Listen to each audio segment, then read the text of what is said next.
অমৃত ষষ্ঠ দিবসী সন্ধ্যাকালীন প্রবচন, লীলা কীর্তন, কথা অমৃত শ্রবণ বর্ণন, লীলা আরম্ভ। শ্রবণকারী দৃশ্যকারী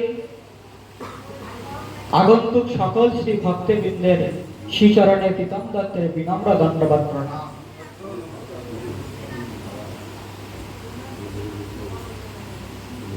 কথা হচ্ছে নৈমিষারণ্য। ব্যাসপীঠে রোমহর্ষ সুত, সুত কথার অর্থ পুত্র,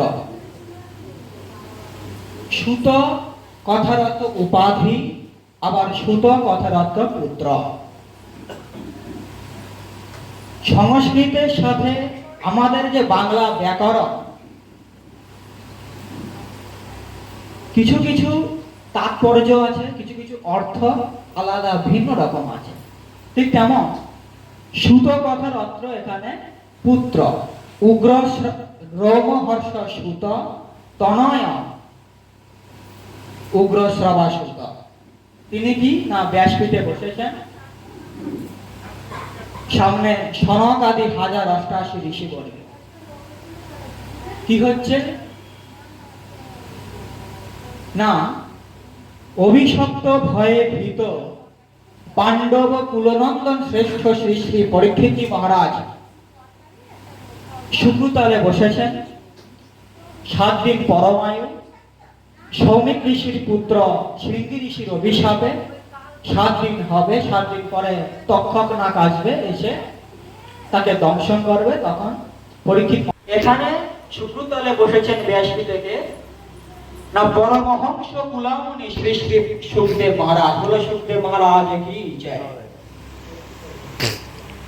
ব্যাসর নন্দন সুখদেব ইতি যাহার নাম ত্বহিদ শ্রী সুখদেব। ব্যাসর বেদ ব্যাস, মহর্ষি বেদ ব্যাসের পুত্র সুখদেব মহারাজ, তিনি ব্যাসপীঠে বসেছেন। অভিশপ্ত ভয়ে ভীত হয়ে পাণ্ডব কুলনন্দন শ্রেষ্ঠ পরীক্ষিত বসেছেন। তার সামনে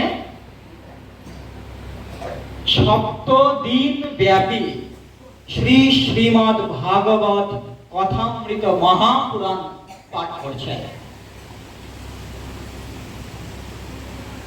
18,000 শ্লোক। শ্রীমদ্ ভাগবত মহাপুরাণে 18,000 শ্লোক আছে। এই 18,000 শ্লোক 7 দিনে সমাপ্তি করতে হবে। এখান নির্দিষ্ট দিন আছে, এখান থেকে এতদিন এতটা পর্যন্ত, তারপরে আর একটা পাঠ, তারপর আরেকটা, একদিন